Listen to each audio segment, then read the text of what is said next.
Jemaat yang dikasihi Tuhan, pemberita firman beserta penatua dan diaken bertugas mengucapkan selamat hari Minggu bagi Bapak, Ibu, dan saudara semua. Kita mungkin tidak tahu apa yang akan terjadi 6 bulan ke depan, tetapi kita dapat berpegang pada satu hal ini, bahwa ketika kita mendekat kepada Allah, Dia akan mendekat kepada kita.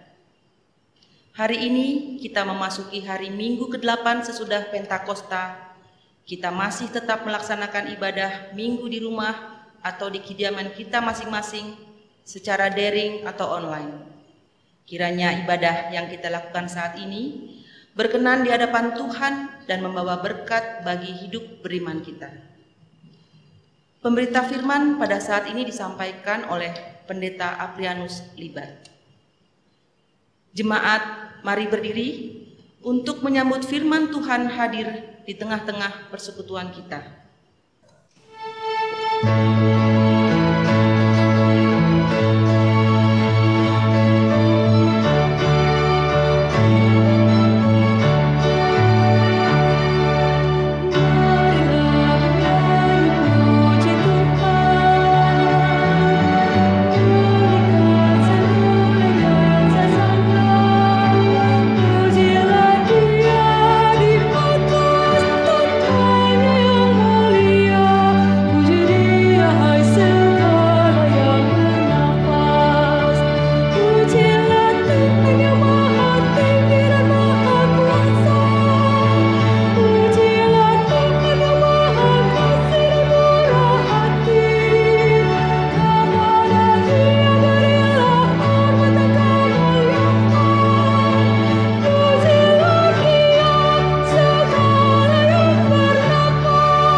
Pertolongan kita adalah dalam nama Tuhan yang menjadikan langit dan bumi.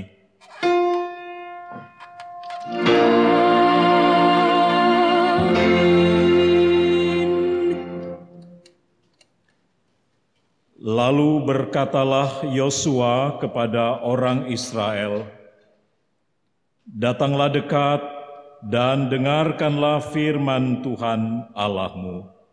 Demikian nats pembimbing kita dari Yosua 3 ayat yang ke-9. Dan terimalah salam. Kasih karunia dan damai sejahtera dari Allah Bapa kita dan dari Tuhan Yesus Kristus menyertai saudara-saudara di rumah. Dan menyertaimu juga.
Silakan duduk.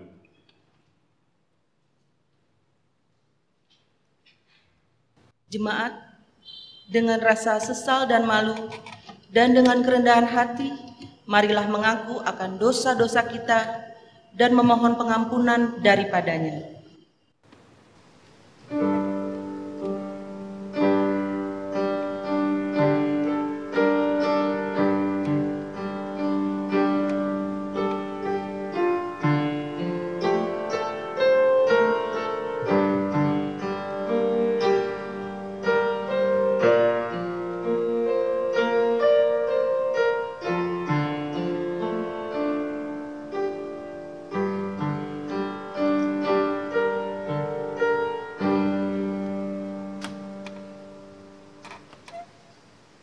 Ya Allah Maha Kudus, kami datang ke hadapan-Mu untuk mengakui segala dosa dan kejahatan yang telah kami perbuat.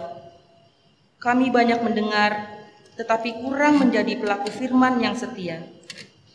Kami kurang memperlihatkan tindakan kasih sayang, sebagaimana yang disuruhkan oleh-Mu, ya Bapa Maha Kasih. Kami terlalu banyak berbicara tentang kebaikan-Mu, tetapi kurang peka dan jarang berbagi kepada saudara-saudara yang menderita. Ibadah yang kami lakukan dan firman yang didengarkan hanya memperkaya diri sendiri. Hati kami lebih cenderung mementingkan kebutuhan sendiri daripada berkorban demi kebahagiaan sesama. Ibadah yang kami lakukan pun hanyalah rutinitas belaka. Oleh karena itu, kami mohon ampunan-Mu, serta baharuilah roh dan pikiran kami, agar kami menjadi utusan yang membawa kabar sukacita dalam pelayanan kasih kepada semua orang, demi nama Yesus Kristus, Tuhan dan pemimpin gereja, Demikian pengakuan kami. Dengarkanlah ya Tuhan.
Saudara-saudara yang dikasihi Tuhan, kepada setiap kita yang telah mengaku dosa dan bertobat, disampaikan berita anugerah pengampunan seperti tertulis dalam Mazmur 34 ayat yang ke-19 yang menyatakan, Tuhan itu dekat kepada orang-orang yang patah hati, dan Ia menyelamatkan orang-orang yang remuk jiwanya. Berdasarkan firman Tuhan ini, maka sebagai pelayan Yesus Kristus, kami memberitakan bahwa pengampunan dosa telah berlaku dalam nama Bapa dan Anak dan Roh Kudus. Syukur kepada Tuhan. Amin. Amin.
Saudara-saudara yang dikasihi Tuhan, mari kita berdiri untuk mendengar perintah hidup baru sebagaimana tertulis dalam Yakobus pasal 4 ayat 4 hingga ayat yang ke-8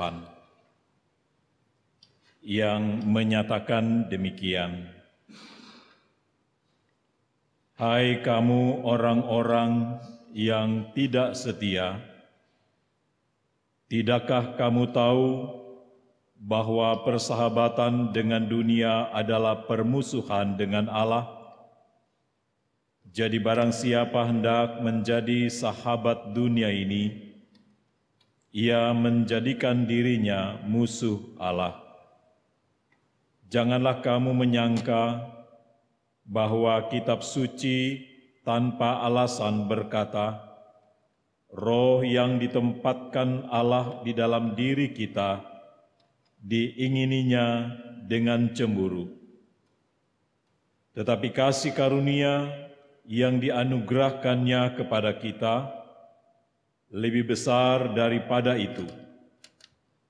Karena itu ia katakan, Allah menentang orang yang congkak, tetapi mengasihi orang yang rendah hati. Karena itu tunduklah kepada Allah dan lawanlah iblis, maka ia akan lari daripadamu. Mendekatlah kepada Allah, dan ia akan mendekat kepadamu. Tahirkanlah tanganmu, hai kamu orang-orang berdosa, dan sucikanlah hatimu, hai kamu yang mendua hati. Demikian perintah hidup baru bagi kita pada hari ini.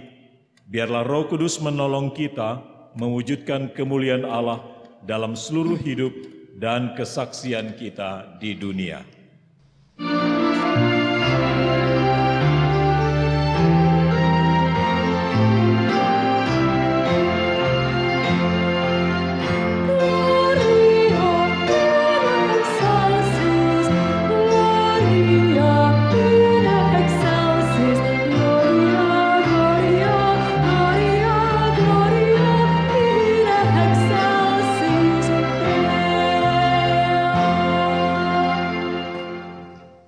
Silakan duduk kembali.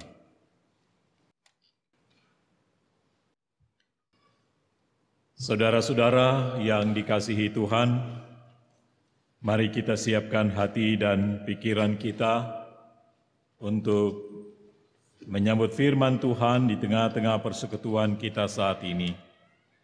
Namun sebelumnya kita berdoa, mohon bimbingan Roh Kudus. Mari kita berdoa. Allah Bapa di surga, Bapa yang kami kenal di dalam Kristus Yesus, kami bersyukur untuk kesempatan yang indah Tuhan berikan lagi kepada kami untuk duduk di sekitar firman-Mu, mendengarkan suara-Mu lewat pemberitaannya pada saat ini. Ya Roh Kudus, diamkanlah segala suara yang ada di dalam hati dan pikiran kami yang mengambang, agar firman-Mu yang diberitakan pada hari ini senantiasa tertanam di dalam hati dan pikiran kami, dan terlebih itu boleh dapat kami jalani dalam kehidupan beriman kami. Bersabdalah ya Tuhan, karena kami sudah siap untuk mendengarkannya. Dalam nama Tuhan Yesus firman Allah yang hidup, kami sudah berdoa dan mengucap syukur. Amin. Jemaat Tuhan, mari kita berdiri untuk mendengar firman Tuhan yang dibacakan dari Alkitab. Haleluya.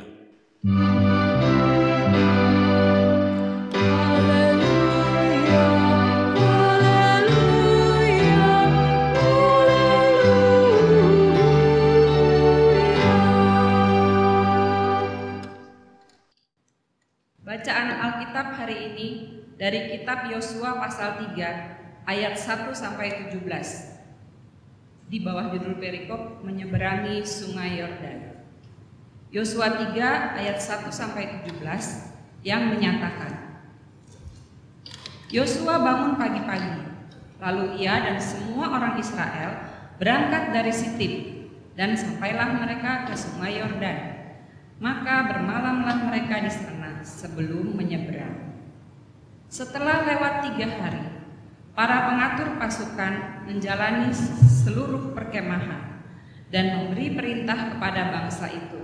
Katanya, segera sesudah kamu melihat tabut perjanjian Tuhan Allahmu yang diangkat para imam, yang memang suku Lewi, maka kamu harus juga berangkat dari tempatmu dan mengikutinya. Hanya antara kamu dan tabut itu harus ada jarak kira-kira 2000 hasta panjangnya. Janganlah mendekatinya.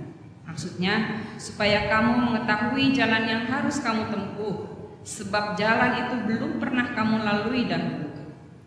Berkatalah Yosua kepada bangsa itu, kuduskanlah dirimu, sebab besok Tuhan akan melakukan perbuatan yang ajaib di antara kamu. Dan pada para imam itu Yosua berkata, demikian, angkatlah tabut perjanjian dan menyeberanglah di depan bangsa itu. Maka mereka mengangkat tabut perjanjian dan berjalan di depan bangsa itu. Dan Tuhan berfirman kepada Yosua, pada hari inilah aku mulai membesarkan namamu di mata seluruh orang Israel, supaya mereka tahu bahwa seperti dahulu aku menyertai Musa, demikianlah aku akan menyertai engkau. Maka kau perintahkanlah kepada para imam pengangkat tabut perjanjian itu demikian. Setelah kamu sampai ke tepi air sungai Yordan, haruslah kamu tetap berdiri di sungai Yordan itu. Lalu berkatalah Yosua kepada orang Israel, datanglah dekat dan dengarkanlah firman Tuhan Allahmu. Lagi kata Yosua, dari hal inilah akan kamu ketahui bahwa Allah yang hidup ada di tengah-tengah kamu, dan bahwa sungguh-sungguh akan dihalaunya orang Kanaan, orang Het, orang Hewi, orang Feris, orang Girgasi, orang Amori, dan orang Yebus itu dari depan kamu. Sesungguhnya tabut perjanjian Tuhan semesta bumi berjalan menyeberang di depan kamu, masuk ke sungai Yordan. Maka sekarang pilihlah 12 orang dari suku-suku Israel, seorang dari tiap-tiap suku, segera sesudah kaki para imam pengangkat tabut Tuhan semesta bumi, berhenti di dalam air sungai Yordan, maka air sungai Yordan itu akan terputus. Air yang turun dari hulu akan berhenti mengalir menjadi bendungan. Ketika bangsa itu berangkat dari tempat perkemahan mereka untuk menyeberangi sungai Yordan, para imam mengangkat tabut perjanjian itu berjalan di depan bangsa itu. Segera sesudah para pengangkat tabut itu sampai ke sungai Yordan, dan para imam pengangkat tabut itu mencelupkan kakinya ke dalam air di sungai itu, sungai Yordan itu sebab sampai meluap sepanjang tepinya selama musim menuai. Maka berhentilah air itu mengalir. Air yang turun dari hulu melonjak menjadi bendungan jauh sekali di dekat Adam, kota yang terletak di sebelah Sartan. Sedang air yang turun ke laut Araba itu, yakni laut Asin, terputus sama sekali. Lalu menyeberanglah bangsa itu di tentangan Yeriko. Tetapi para imam pengangkat tabut perjanjian Tuhan itu tetap berdiri di tanah yang kering, di tengah-tengah sungai Yordan. Sedang seluruh bangsa Israel menyeberang di tanah yang kering, sampai seluruh bangsa Israel itu selesai menyeberangi sungai Yordan. Demikianlah pembacaan Alkitab. Hendaklah firman Tuhan dengan segala kekayaannya diam di antara kamu, dan ucaplah syukur kepada Allah.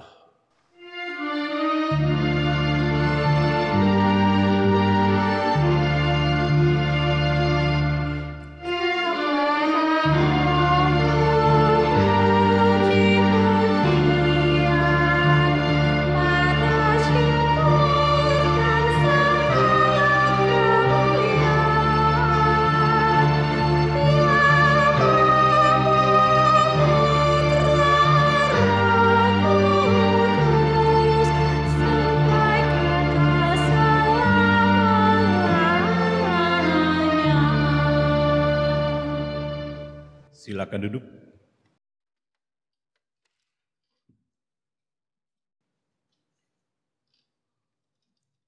Saudara-saudara yang dikasihi dan diberkati oleh Tuhan, ketika kita ingin mencapai suatu tujuan yang ingin kita capai atau yang kita harapkan, sesuatu yang baik ingin kita miliki, tentu sudah pasti kita akan melalui berbagai macam tahapan yang tentunya harus kita ikuti.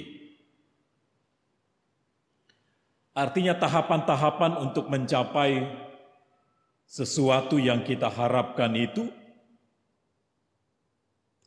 pasti ada aturan-aturannya. Pasti ada tata caranya yang harus dipatuhi dalam rangka untuk mencapai apa yang kita harapkan, yang kita inginkan, yang terbaik tentunya dalam kehidupan ini. Nah, saudara-saudara yang dikasihi oleh Tuhan Yesus Kristus, artinya hendak mengajarkan kepada kita bahwa dalam menjalani kehidupan kita pasti ada tata cara yang kita harus lewati. Mungkin kita akan berpikir, bagaimana ya kalau hidup manusia di dunia ini sudah tidak ada aturan mainnya lagi. Artinya, ya orang hanya menjalani segala sesuatu itu seenaknya saja, ya, semau dewe. Ya. Jadi, ya kalau orang tidak mau mengikuti tata cara atau aturan yang berlaku, ya sudah pasti akan ada kekacauan. Yang sudah pasti apa yang kita inginkan dan capai itu tidak akan tercapai.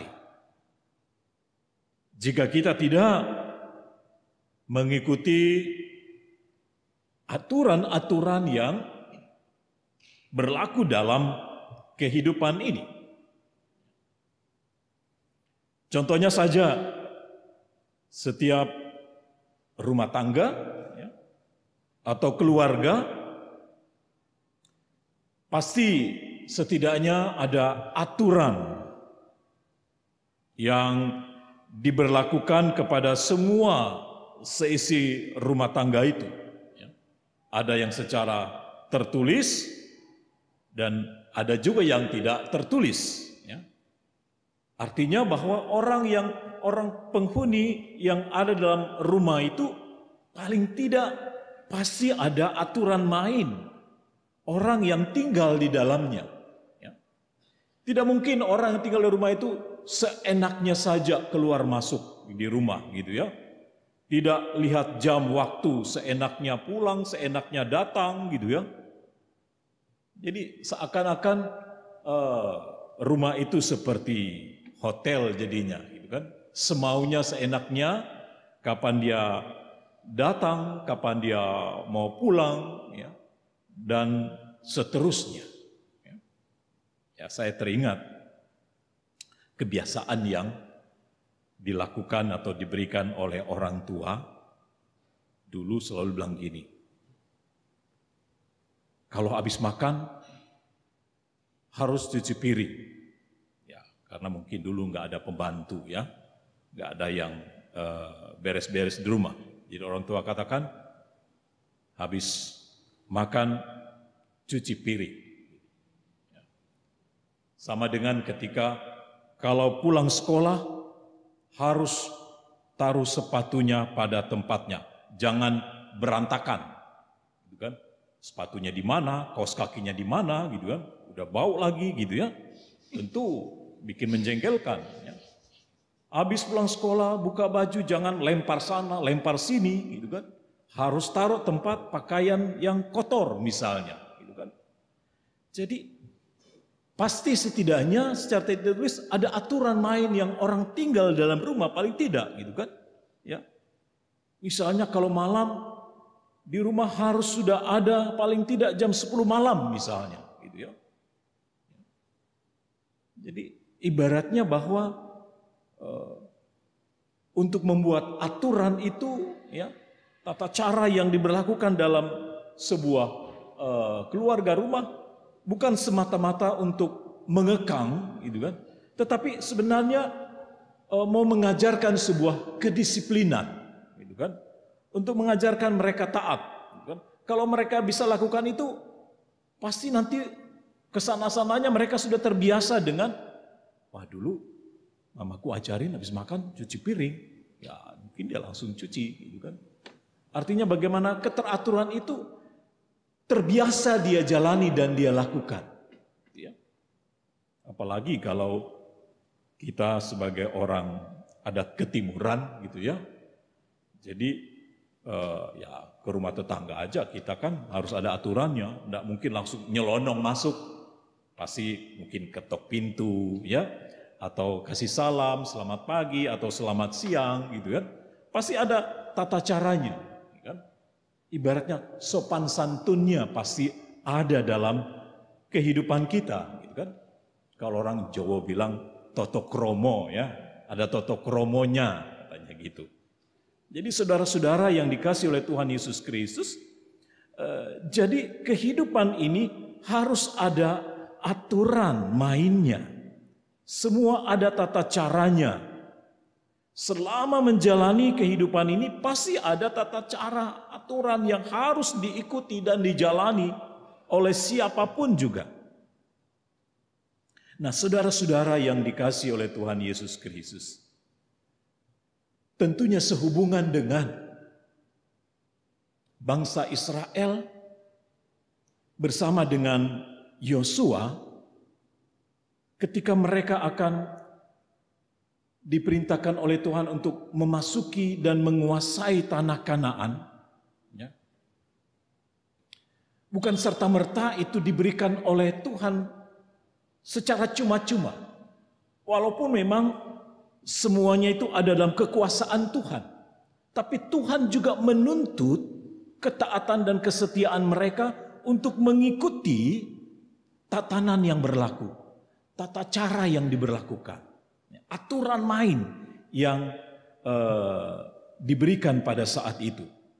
Nah, dalam rangka itulah maka Yosua ya, ketika mereka sudah ada di pinggir sungai Yordan untuk menyeberang untuk menguasai tanah Kanaan, ya, dia menyuruh para pemimpin untuk memeriksa barisan, memeriksa semua umat Israel yang saat itu ada di pinggir sungai Yordan. Tuhan memerintahkan kepada Yosua untuk mengatur proses barisan perjalanan untuk memasuki tanah Kanaan, untuk menempatkan tanah Kanaan itu. Maka untuk proses untuk menuju ke sana ada tata caranya sesuai dengan aturan yang berlaku yang disampaikan oleh Allah kepada Yosua untuk diteruskan kepada bangsa Israel yang saat itu siap untuk menyeberang, siap untuk memasuki tanah Kanaan. Nah, saudara-saudara yang dikasihi Tuhan, sehingga Yosua mempersiapkan sebuah barisan, ya, bahwa yang ada di depan adalah pengangkut tabut, yaitu para imam suku Lewi, ya, yang tugas mereka adalah mengatur segala sesuatu yang berhubungan dengan peribadatan lewat tabut Tuhan yang melambangkan kehadiran Allah ada di sana. Yang selanjutnya adalah barisan bangsa Israel yang ada di belakang. Maka barisan ini harus tetap sesuai dengan apa yang Tuhan perintahkan kepada mereka. Nah, dalam barisan itu, dalam perjalanan itu, ada tata cara, ada tata krama, ya. Ada aturan yang harus mereka patuhi, yang harus mereka ikuti. Yang kalau kita lihat, yang pertama bahwa untuk orang Israel, di sana diingatkan bahwa tata caranya bahwa kamu orang Israel, barisan kamu harus ada di belakang tabut perjanjian Allah ini. Ya, tidak boleh di depan. Ya. Ibaratnya ya tidak boleh di samping atau dimanapun, harus tetap di belakang. Jangan nyelondong mau ke depan. Ya. Jadi artinya ada jarak yang harus diatur. Jadi di sana dikatakan jarak antara orang Israel dengan tabut perjanjian itu ada sekitar 2000 hasta. Itu kalau dihitung-hitung sekitar 500 atau 600 sampai 900 meter ya. Jaraknya itu ya. Jadi itu yang harus diikuti. Agar mereka bisa dapat menempatkan diri mereka pada posisi yang sesungguhnya. Posisi yang sesungguhnya ini mau menunjukkan bahwa Tuhan itu harus ditempatkan yang di depan. Karenanya itulah tabut perjanjian itu yang dipikul oleh para imam ini harus berada di depan mereka. Dan jarak yang 2000 hasta itu menunjukkan kepada mereka bahwa perjalanan yang mereka lalui itu adalah sebuah perjalanan yang baru. Makanya dikatakan dalam ayat yang keempat, dikatakan hanya antara kamu dan tabut itu harus jarak kira-kira 2000 hasta panjangnya. Janganlah mendekatinya, maksudnya supaya kamu mengetahui jalan yang harus kamu tempuh, sebab jalan itu belum pernah kamu lalui. Jadi jelas di sini bahwa jarak yang ditentukan itu agar mereka bisa dapat melihat ke depan bahwa Allah menunjukkan jalan bagi mereka yang pada saat itu tanah Kanaan itu tentu bagi mereka sesuatu yang banyak tantangan yang akan mereka hadapi. Jadi ketika tabut Allah itu ada di depan, jadi mereka tahu apa dan bagaimana dan perjalanan yang bagaimana yang harus mereka lalui. Jadi mereka selalu mengikuti arah dari tabut perjanjian yang dipikul oleh para imam itu. Jadi saudara-saudara yang dikasihi oleh Tuhan Yesus Kristus, jadi wajar kalau jarak itu yang harus mereka jaga. Yang harus mereka jaga artinya mereka menjaga kekudusan Allah itu, artinya mereka menempatkan Allah itu benar-benar ada di depan mereka. Artinya dalam perjalanan kehidupan mereka, jangan kekuatan kita, kemampuan kita yang di depan. Tapi bagaimana Allah itu yang selalu di depan dan kita mengikuti Dia dengan jarak tertentu. Artinya dengan jarak tertentu itu mau menunjukkan bahwa kita hanya bergantung kepada Allah lewat tabut perjanjian itu. Jadi saudara-saudara yang dikasihi Tuhan, supaya mereka tidak melenceng ke kiri ataupun ke kanan, tetapi fokus kepada tabut perjanjian yang ada di depan mereka pada saat itu. Dan yang kedua, tata cara yang harus mereka lalui khususnya untuk para imam. Ya. Di sana dikatakan ketika mereka sampai di tepi sungai Yordan, mereka harus tetap berdiri.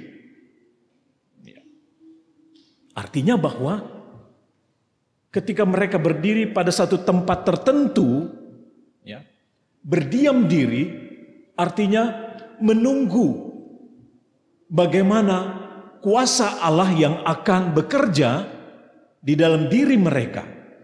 Artinya sekali lagi benar-benar mereka mematuhi aturan yang diberikan oleh Allah melalui Yosua. Artinya mereka melangkah dengan iman. Ketika mereka berhenti di pinggir sungai Yordan, maka di sana dikatakan bahwa air itu menjadi kering. Atau air yang dari hulu itu berhenti.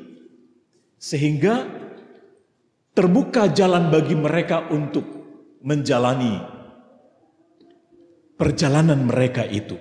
Jadi saudara-saudara yang dikasih oleh Tuhan Yesus Kristus, ya kadang-kadang dalam perjalanan kehidupan kita ini, memang kita percaya kepada Tuhan, kepada Dia. Artinya dalam praktek, dalam kenyataan, bukan Tuhan yang bekerja dalam diri kita. Kadang-kadang ya diri kita lah yang diutamakan. Jadi melangkah dengan mengatur jarak yang ada, ini mau menggambarkan bagaimana kita tetap menempatkan, menguduskan, mengutamakan Tuhan dalam setiap langkah kita. Itu artinya mengatur jarak. Kita tetap menempatkan, memposisikan Tuhan itu selalu ada di depan kita. Bukan di belakang, bukan di samping. Tuhan dalam setiap langkah kita senantiasa mengatur. Maka Tuhan turut campur tangan sehingga mujizat itu terjadi ketika bangsa Israel mengikuti aturan main yang ada pada saat itu. Jadi aturan itu, tata cara itu diberikan untuk membuktikan kesetiaan mereka, kedisiplinan mereka dalam ketaatan kepada Tuhan. Saudara-saudara yang dikasihi Tuhan, tentu jarak di sini penting. Apalagi sekarang ini kan lagi ngetrennya, kita disuruh jaga jarak.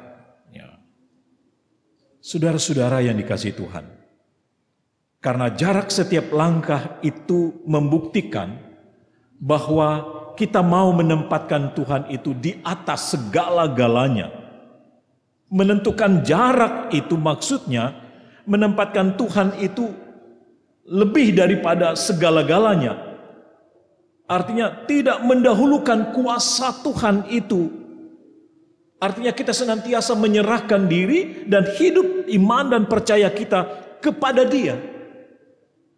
Itulah yang membuktikan ketika selalu ada jarak. Kita tidak boleh masuk ke dalam kekuasaannya Tuhan. Tuhan yang berkuasa, Tuhan yang memimpin. Kita hanya mengikuti dari belakang. Itu artinya menjaga jarak itu. Artinya bagaimana kita mempercayakan hidup kita dalam tangan kekuasaannya Dia. Makanya dikatakan kamu tidak boleh mendahului. Kamu harus tetap ada di belakang. Atur jarak itu. Artinya bagaimana kita menempatkan Tuhan itu dalam perjalanan hidup kita selalu ada di depan. Dialah yang senantiasa mengatur perjalanan kita. Sehingga ketika mereka berhenti pada satu titik di pinggir sungai Yordan itu, maka terjadi suatu mujizat yang besar. Air berhenti dan sungai Yordan kering dan terbuka jalan bagi mereka untuk menyeberang sungai Yordan. Ketika kaki para imam berdiri pada satu titik, pada tempat yang ditentukan, maka air itu terbelah dikatakan di sana. Artinya Tuhan mau Dia ditempatkan selalu di depan kita. Bukan di kiri kanan atau di belakang. Jarak itu mau menentukan bahwa kita tidak mau mendahului Tuhan atas kehidupan yang kita jalani dalam kehidupan ini. Artinya Tuhan menghendaki kita untuk melangkah dengan iman. Itu artinya jarak yang diatur dalam perjalanan itu untuk memasuki tanah Kanaan. Artinya tanpa mengatur jarak itu, tentu mereka tidak dapat memposisikan diri mereka dengan baik, dengan sesungguhnya. Bisa saja mereka merasa, wah, apa mungkin mereka bisa dapat menyeberang sungai Yordan, apa mungkin mereka bisa dapat menduduki tanah Kanaan. Tetapi ketika mereka mengikuti tata cara yang diberlakukan, ya, mereka harus mengatur jarak, ya, mereka harus menjalani itu pada posisi mereka masing-masing. Maka itulah yang mau dikatakan oleh firman Tuhan bagi kita hari ini, mengajarkan kepada kita untuk melangkah dengan iman. Artinya melangkah dengan iman bukan berarti mengabaikan tata cara, bukan mengabaikan tata aturan yang berlaku, bukan mengabaikan tata krama yang ada. Ya. Artinya keteraturan itu adalah bagian daripada iman dan percaya kita kepada Tuhan. Jadi saudara-saudara yang dikasihi oleh Tuhan Yesus Kristus, beriman bukan berarti kita mengabaikan cuci tangan. Beriman kepada Tuhan bukan berarti kita mengabaikan pakai masker. Beriman bukan berarti kita mengabaikan jaga jarak itu, gitu kan. Jadi saudara-saudara yang dikasihi oleh Tuhan Yesus Kristus, tata cara yang diberikan itu supaya mereka hidup dalam keteraturan, kedisiplinan yang adalah bagian daripada iman dan percaya mereka kepada Tuhan. Jadi oleh karena itu kenapa mereka disuruh untuk selalu ada jarak, dan para imam yang memikul itu harus berhenti pada satu titik tempat. Karena itulah yang Allah perintahkan kepada mereka. Jika mereka taat untuk mengikuti itu, bagian daripada kesetiaan mereka kepada Allah, maka Allah pun mau ikut campur di dalamnya. Tapi kalau kita mengabaikan himbauan-himbauan selama ini, bagaimana Tuhan mau campur tangan? Corona terus menunjukkan taringnya ibaratnya gitu ya. Kalau selama ini kita tidak pernah mengikuti tatanan yang diberikan, ya artinya kita menganggap remeh, kita menganggap enteng, gitu kan. Jadi kalau bangsa Israel menganggap enteng apa yang diperintahkan oleh Yosua pada saat itu melalui yang Allah sampaikan, ya tentu mereka tidak akan mengalami mujizat itu. Ya. Jadi saudara-saudara yang dikasihi Tuhan, apa yang mereka bisa capai saat itu karena keberhasilan dan ketaatan mereka mengikuti tata cara, aturan yang diberikan kepada mereka pada saat itu. Jadi saudara-saudara yang dikasihi oleh Tuhan kita Yesus Kristus, untuk itulah maka kita diminta dalam menjalani kehidupan kita saat ini, tata cara yang harus kita terapkan dalam kehidupan kita saat ini adalah, kalau selama ini kita jalani kehidupan kita biasa-biasa saja, maka sekarang ada aturannya. Aturannya adalah kita harus melangkah dengan iman. Itu aturan yang pasti. Jadi saudara-saudara, bukan berarti saya mau katakan bahwa saudara tidak melangkah dengan iman selama ini. Mungkin dulu kita kalau mau jalan, ya jalan saja gitu ya. Dulu kalau kita mau keluar rumah, ya keluar rumah saja gitu kan. Ya. Dulu kalau kita mau pergi kerja kantor, ya pergi saja gitu kan. Artinya kita tidak pernah merasakan bahwa justru di dalam setiap langkah kehidupan kita, jika kita menyadari bahwa dalam setiap langkah yang kita akan lalui, kita harus mengikuti ibaratnya tata cara yang berlaku. Tata cara yang berlaku adalah kita diminta untuk melangkah dengan iman. Nah, oleh karena itu melangkah dengan iman bukan berarti kita mengabaikan tatanan, aturan yang berlaku dalam kehidupan kita saat ini. Harus kita lakukan dan jalani dalam kehidupan kita. Bapak, Ibu, Saudara-saudara, kenapa mereka dikatakan harus ada jarak? Karena Tuhan bilang, katakan, kamu tidak tahu jalan yang baru itu bagaimana yang akan terjadi. Sama dengan kita tidak tahu apa yang akan terjadi dalam kehidupan kita. Jadi, oleh karena itulah kita dituntut untuk melangkah dengan iman. Saudara-saudara yang dikasihi Tuhan, sama dengan ketika Bapak Ibu pernah melewati pintu eskalator, ya. Mungkin semua kita pernah lewat pintu eskalator, ya. Pintu eskalator itu akan terbuka ketika ada jarak tertentu, maka dia akan terbuka. Kalau tanpa kita mau mendekat, tanpa ada jarak tertentu yang mengatur, pintu itu tidak akan terbuka. Ketika jarak yang ditentukan antara pintu dengan kita sudah ditentukan bahwa dia akan terbuka, dia akan terbuka. Artinya saudara-saudara yang dikasihi oleh Tuhan Yesus Kristus. Artinya ketika saat ini kita diajarkan untuk melangkah dengan iman, mari kita jalani itu sesuai dengan aturan yang berlaku. Aturan yang berlaku adalah ya kita diminta untuk melangkah dengan iman. Dan jarak itulah yang menentukan keberhasilan kita. Jadi kalau pemerintah katakan keberhasilan kita untuk bisa dapat menghentikan corona, ya kita harus menjaga jarak. Kita harus rajin cuci tangan. Kita harus tetap rajin pakai masker. Kalau tidak, coronanya akan tetap terus merajalela. Jadi tata cara yang akan kita lakukan itu bagian daripada iman kita kepada Tuhan. Saya selalu mengajar kepada anak saya,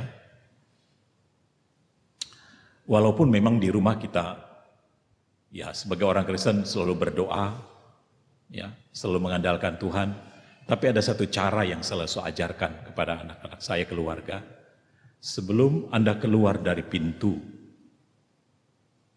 ibaratnya, ya sebelum kaki kita melangkah keluar dari pintu itu, sebelum pintu itu terbuka untuk kita keluar, ya saya selalu mengatakan berdoa. Walaupun mungkin di kamar sudah berdoa, tapi selalu saya ajarkan sebelum keluar pintu dibuka, kita harus berdoa. Pertama saya katakan bahwa Yesus itu selalu berdiri di balik pintu. Dia selalu menunggu kita untuk menghadirkan dia masuk ke dalam rumah kita. Selama ini apakah kita pernah menghadirkan dia untuk selalu masuk dalam rumah kita? Mungkin selama ini dia hanya berdiam, berdiri di depan pintu. Ya, dia tunggu untuk kita membuka. Jadi artinya ketika di depan pintu kita berdoa, ya orang katakan ya bukan berdoa yang bagaimana, tapi ya mau mengatakan bahwa ya Tuhan, saya menyerahkan langkah saya sebelum saya keluar dari pintu ini, sebelum saya keluar dari rumah ini, Tuhan atur langkah saya. Karena 1 meter saya keluar rumah, saya tidak akan pernah tahu apa yang akan terjadi di luar sana. Itu yang firman Tuhan katakan ketika disuruh atur jarak 2000 hasta. Karena Tuhan bilang, kamu tidak pernah tahu jalan yang akan kamu tempuh. Sama dengan ketika kita keluar rumah. Selangkah ke depan kita tidak pernah tahu apa yang terjadi di luar. Mungkin kita akan ketemu dengan orang di depan, ada mungkin tukang sampah, ya, mungkin ada tukang parkir, belum lagi kita di jalan ketemu dengan jalan yang macet, dan sebagainya. Yang bisa saja kita ketemui itu dalam kehidupan kita, yang akan bisa dapat membuat kehidupan kita ini akan ternodai, terpengaruh, dan lain sebagainya. Jadi oleh karena itu penting sekali bagi kita, sebelum kita melangkahkan kaki kita keluar dari pintu rumah, Ibaratnya orang katakan kalau kamu keluar langkah kaki kanan, haruslah kaki kanan terus untuk melangkah gitu kan.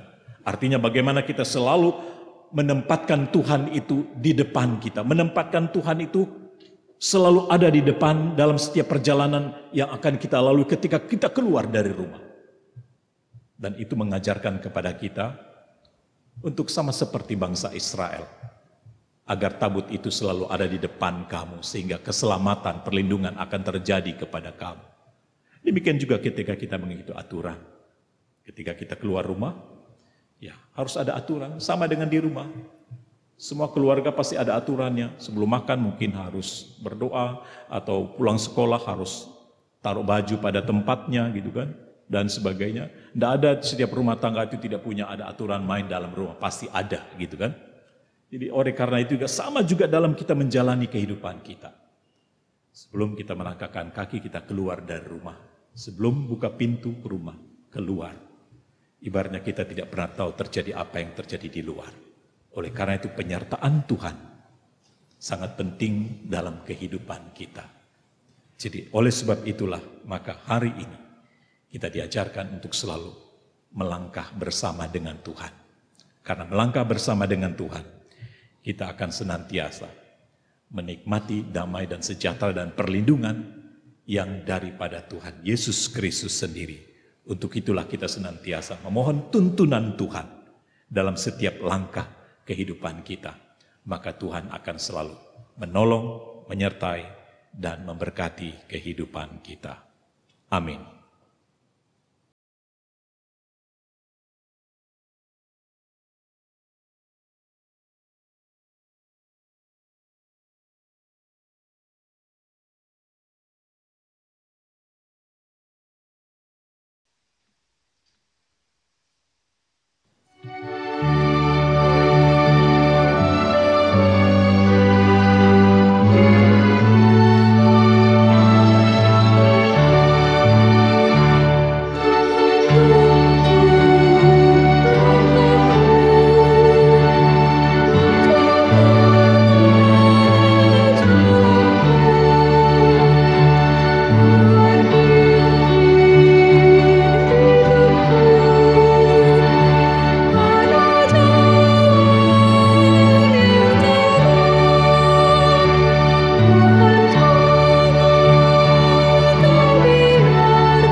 Jemaat Tuhan, mari kita berdiri untuk bersama semua orang percaya di segala waktu dan tempat.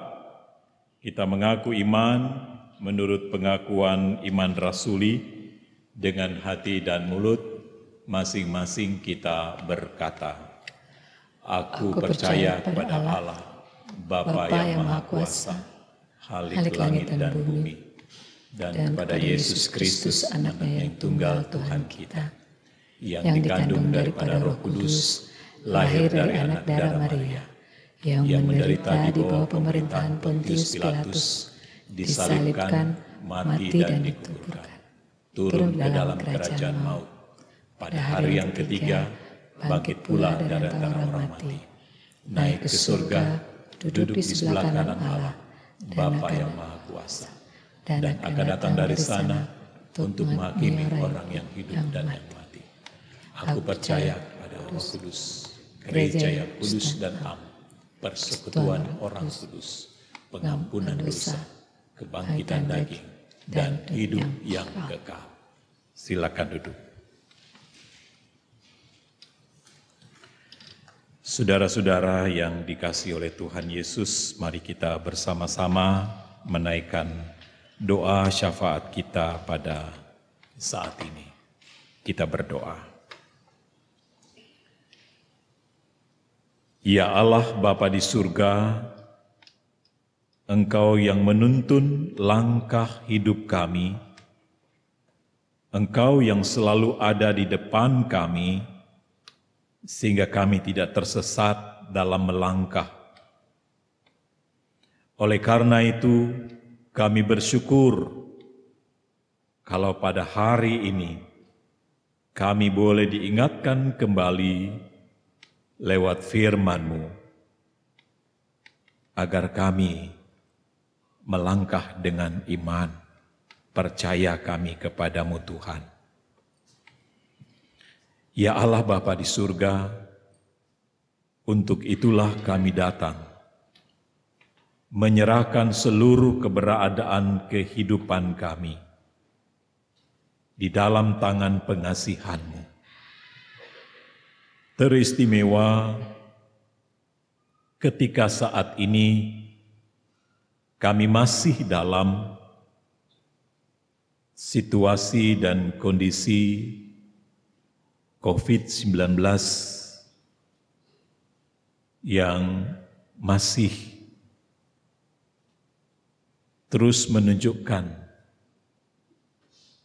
keberadaan yang menjadi pergumulan kami sampai saat ini yang belum juga reda.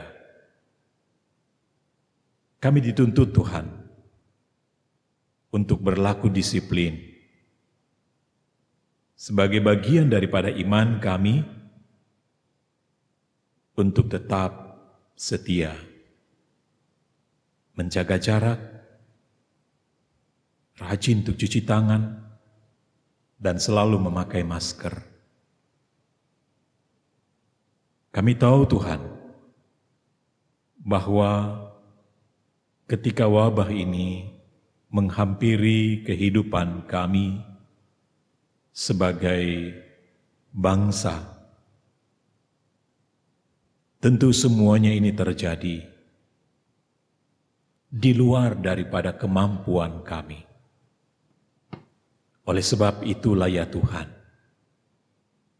kami mohon campur tangan-Mu lewat kesetiaan, kedisiplinan, yang sampai hari ini Tuhan tetap terus kami terapkan dalam kehidupan ini. Tuhan memberkati pemerintahan kami,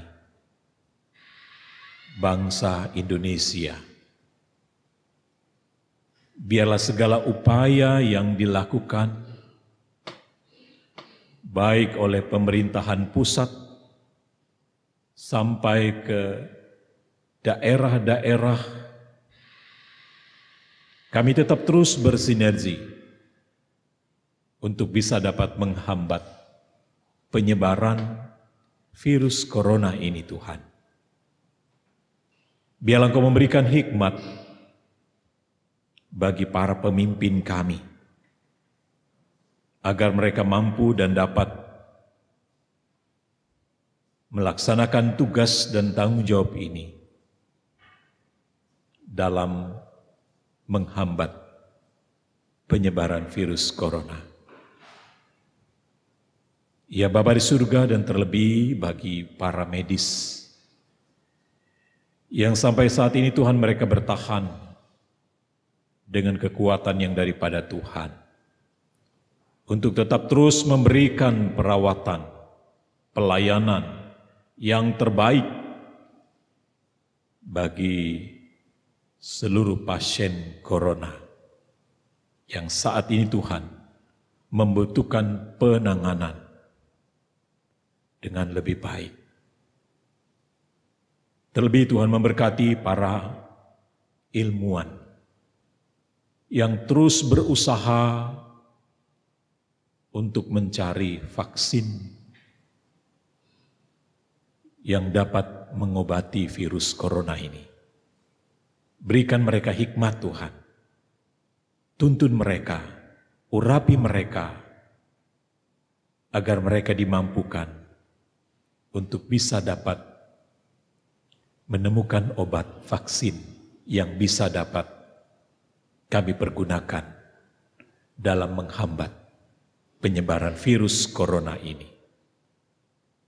Ya Tuhan Allah Bapa di surga, juga kami menyerahkan kehidupan kami sebagai masyarakat.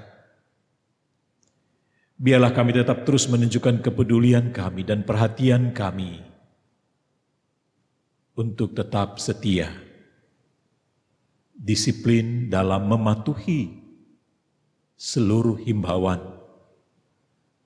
semua aturan yang harus kami terapkan dalam kehidupan kami di tengah-tengah bermasyarakat, agar kami mampu saling mengingatkan, mendukung, memotivasi satu dengan yang lainnya. Teristimewa bagi gereja Tuhan yang Engkau hadirkan. Tuhan memberkati untuk setiap persekutuan pelayanan yang kami jalani di masa pandemi kini Tuhan. Sekalipun dalam segala keterbatasan, karena situasi dan kondisi yang belum begitu stabil, biarlah melalui persekutuan pelayanan ini Tuhan kami mampu untuk dapat melayani saudara-saudara kami yang dalam segala keterbatasan mereka untuk tidak bisa lagi dapat berkumpul bersama. Biarlah melalui ibadah live streaming ini Tuhan, kami mampu dan dapat menjangkau mereka melalui ibadah yang diselenggarakan dari rumah kami masing-masing. Tuhan memberkati persekutuan pelayanan dan gerejamu, sehingga kami bersama-sama dapat memutuskan mata rantai penyebaran virus corona ini dengan segala himbauan yang tetap terus dicanangkan, agar dimanapun juga kami berada, kami mampu untuk tetap menjaga jarak, disiplin untuk mencuci tangan dan memakai masker. Untuk itu ya Bapa di surga, kami menyerahkan persekutuan pelayanan kami di GPB Shalom. Ya kalau hari ini kami boleh dapat terus melaksanakan tugas dan pelayanan ini, semua karena kemurahan-Mu ya Tuhan. Sehingga ibadah yang kami boleh selenggarakan pada saat ini, yang dapat diikuti oleh seluruh jemaat Tuhan dari tempat mereka masing-masing, ataupun mereka yang sulit untuk dapat mengakses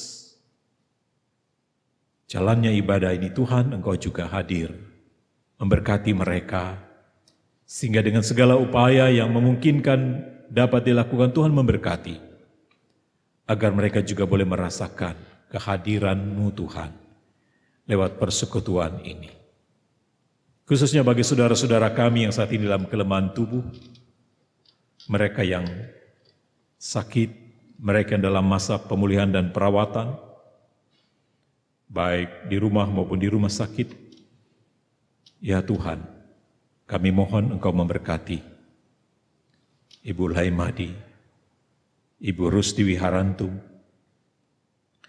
Bapak Lasamahu, Ibu Doli Pinaria, Ibu Nahumuri, Ibu Sakwarela, Nona Mary Launa Pesi, Ibu Sar Sausi Lawani, Bapak Sarono, Ibu Sandra Langitan, Bapak Seril Parera yang juga dalam perawatan di Siloam, Ibu Siahaya, Ibu Kaligis, Bapak Aritonang, Bapak Charles Kue, Bapak John Samalo, Bapak Manafe, Ibu Yulia Wawor, Bapak Hananta Boga, Bapak Susito Kasan Prawiro, Bapak Yudo Simanungsong, Nona Margaret Rolanda, juga saudara-saudara kami Tuhan, yang mungkin saat ini mereka dalam kondisi lemah, dalam proses perawatan, dalam usia lanjut. Kepadamu ya Bapa di surga, biarlah mereka juga boleh mendapatkan kekuatan dan kemampuan untuk menjalani proses ini, sehingga mereka dapat menjalani dalam iman dan percaya hanya kepadamu ya Tuhan, yang dapat memulihkan mereka kembali dari kelemahan, sakit, penyakit yang mereka alami. Dan saat ini juga kami menyerahkan keluarga-keluarga kami, yang dalam sepekan ini kami membawa di dalam doa kami, agar mereka juga senantiasa boleh dapat dikuatkan dalam menjalani kehidupan rumah tangga mereka. Kami menyerahkan keluarga Oscar Malonda, keluarga Simon Atamai, keluarga Doni Wardana, keluarga Nyonya S. Matakupan, keluarga Nyonya Vanessa Tobing, dan juga keluarga Nyonya N. Mailoa.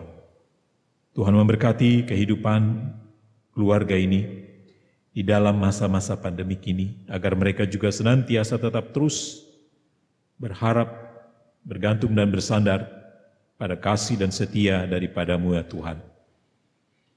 Juga kami menyerahkan anak-anak kami Tuhan, yang saat ini dalam masa pendidikan mereka, memasuki tahap pembelajaran yang baru, walaupun mereka ikuti itu secara online.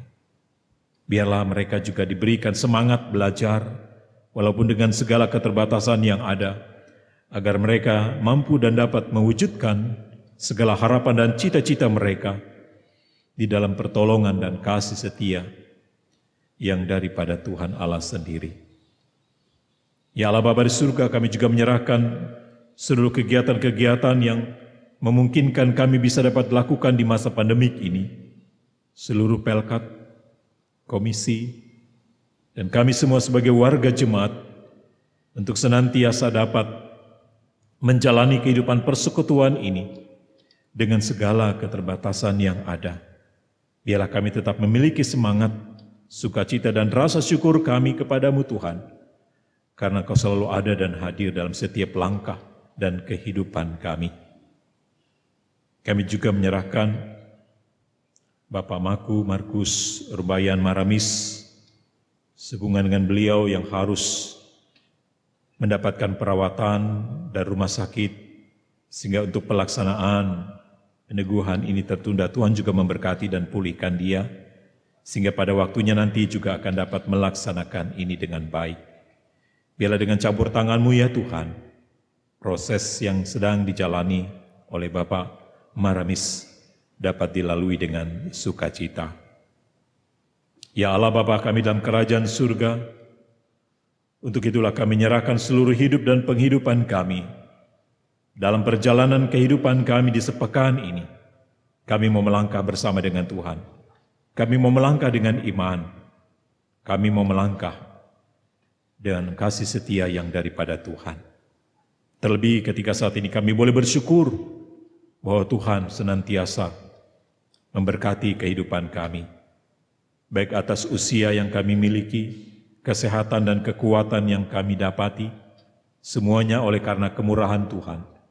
Terlebih bagi saudara-saudara kami yang boleh berulang tahun kelahiran, ulang tahun pernikahan, di dalam sepekan ini Tuhan juga melengkapi sukacita dan kebahagiaan yang mereka alami. Kami serahkan Saudara Ernest Julio Sregar dan Nona Yolanda Malada yang pada minggu ini mereka boleh Tuhan tambahkan 1 tahun usia bagi mereka. Biarlah Tuhan juga senantiasa berikan sukacita dan kebahagiaan atas berkat ketambahan usia yang mereka miliki hari ini. Juga saudara-saudara kami yang dalam sepekan yang oleh karena anugerah Tuhan juga mereka boleh dapat ditambahkan usia bagi mereka.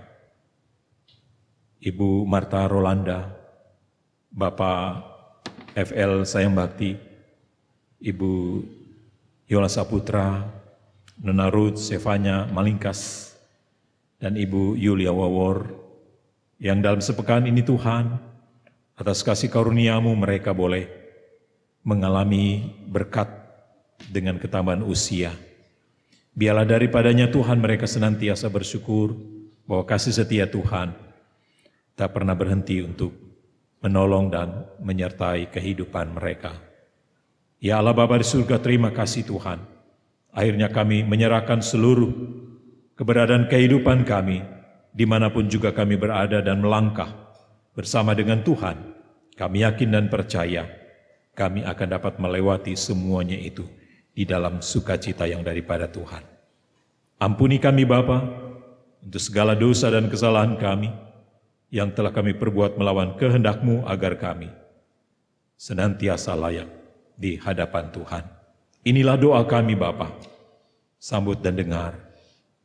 Ya Tuhan, demi pengasihan-Mu kami mohon. Dengarkanlah doa kami. Peliharalah kami dalam kasih Yesus Kristus Tuhan dan Juru Selamat, yang telah mengajar kami berdoa bersama-sama. Bapa kami yang di surga, dikuduskanlah nama-Mu, datanglah kerajaan-Mu, jadilah kehendak-Mu di bumi seperti di surga. Berikanlah kami pada hari ini makanan kami yang secukupnya, dan ampunilah kami akan kesalahan kami, seperti kami juga mengampuni orang yang bersalah kepada kami. Dan janganlah membawa kami ke dalam pencobaan, tetapi lepaskanlah kami daripada yang jahat.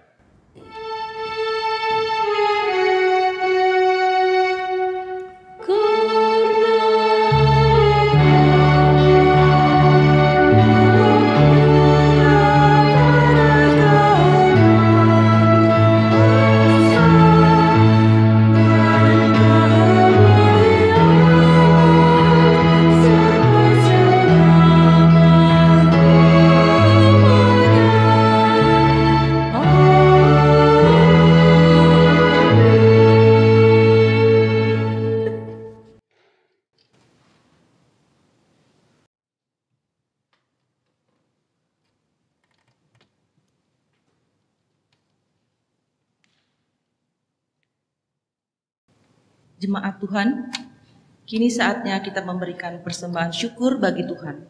Seperti firman dalam Mazmur 50 ayat 23a yang menyatakan, siapa yang mempersembahkan syukur sebagai korban, ia memuliakan aku. Tuhan memberkati saudara dan persembahan saudara.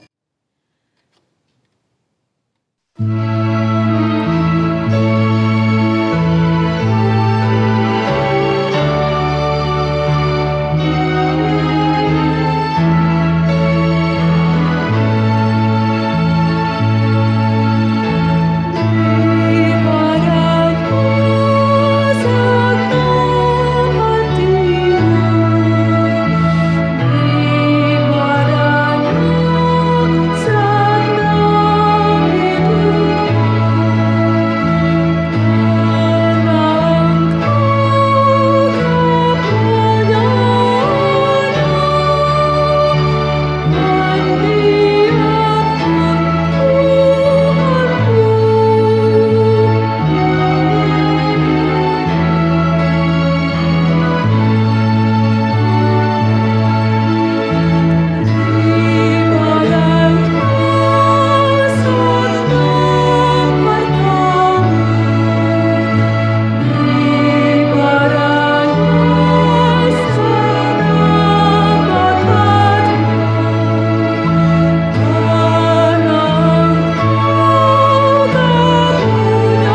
Ya Allah Maha yang telah menganugerahkan segala perkara di dalam Kristus kepada kami, Engkau yang selalu setia kepada kami dan mengajarkan kami untuk menolong sesama manusia. Jadikanlah persembahan ini berkat bagi orang lain dan terimalah serta kuduskanlah ya Tuhan, sehingga berguna untuk pekerjaan memuliakan nama-Mu di dunia. Dalam nama Tuhan Yesus, sumber hidup dan berkat, kami berdoa. Amin. Selamat duduk. Mohon perhatian jemaat untuk mendengarkan penekanan warta jemaat minggu ini. Ibadah keluarga. Jemaat hendaknya kita tetap setia untuk melaksanakan ibadah keluarga di rumah masing-masing pada hari Rabu 29 Juli 2020 dengan panduan secara daring atau online di kanal YouTube GPIB Jemaat Shalom DKI Jakarta mulai pukul 19.30 atau dengan menggunakan tata ibadah dalam bentuk PDF. Untuk beberapa warta dapat jemaat lihat di dalam tayangan berikut ini.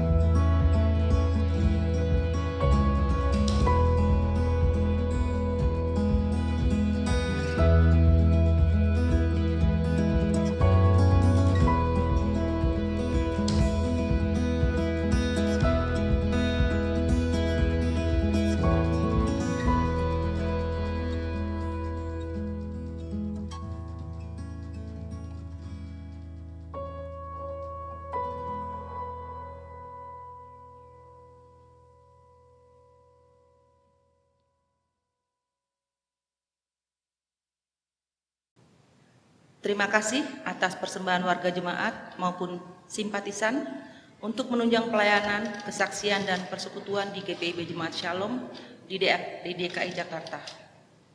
Untuk warta selengkapnya dan informasi keuangan dapat jemaat baca dalam warta jemaat digital dalam bentuk PDF yang dibagikan melalui grup sektor masing-masing untuk menjadi bahan informasi pelayanan sepekan mendatang ini.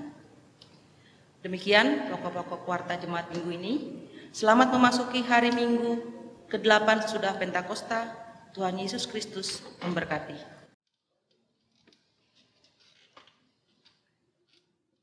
Jemaat, mari kita berdiri.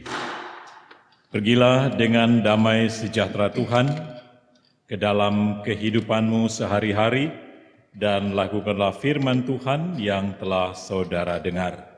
Dan jangan lupa rajin cuci tangan, pakai masker, dan jaga jarak.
Saudara-saudara, arahkanlah hati dan pikiranmu kepada Tuhan, serta terimalah berkat-Nya.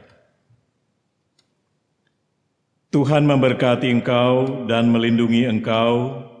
Tuhan menyinari engkau dengan wajah-Nya dan memberi engkau kasih karunia. Tuhan menghadapkan wajah-Nya kepadamu dan memberi engkau damai sejahtera.